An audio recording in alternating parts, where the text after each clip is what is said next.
হ্যাঁ, মনে করেন যে অনেকের এই চিন্তা ভাবনা থাকে কোনো প্রোগ্রাম কইরা আ লাইক লাইক সাবস্ক্রাইব পাইবো কিনা টেনশন থাকতে পারে। কিন্তু আমার চিন্তা নাই কেন? কারণ আমি পৃথিবীতে যুদ্ধ চাই না।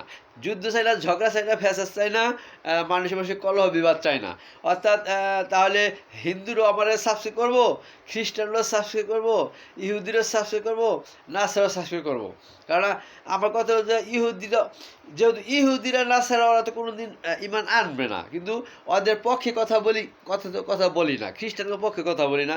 ইসলামের পক্ষে কথা বলি। তাবলিগ কখনো ইহুদিদের আ তাবলিগ যারা করে তারা শুধু দাওয়াতি কাজ করে। দেখেন দাওয়াতি কাজ করে।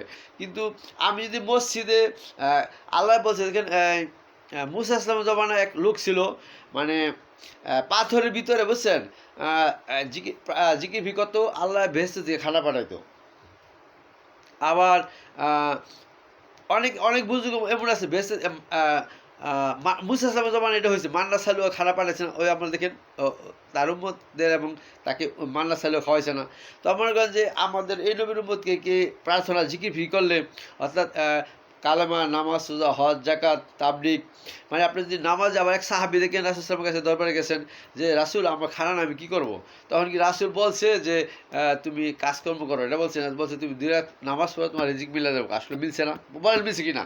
তা নামাজে তো রিজিক মিলে। তাইলে তাইলে কেন আমি একটা কাজ করতে যাই ঝগড়া করব, কাজ করতে যাই মানুষের সাথে ফ্যাসাদ করব। তারপরে আ কোনো একটা কোনো একটা ক্ষেত্র কইরা মানুষের সাথে যুদ্ধ, ইসলাম নিয়া তরবারি দিয়ে ইসলাম বিজয় হয় না দেখেন।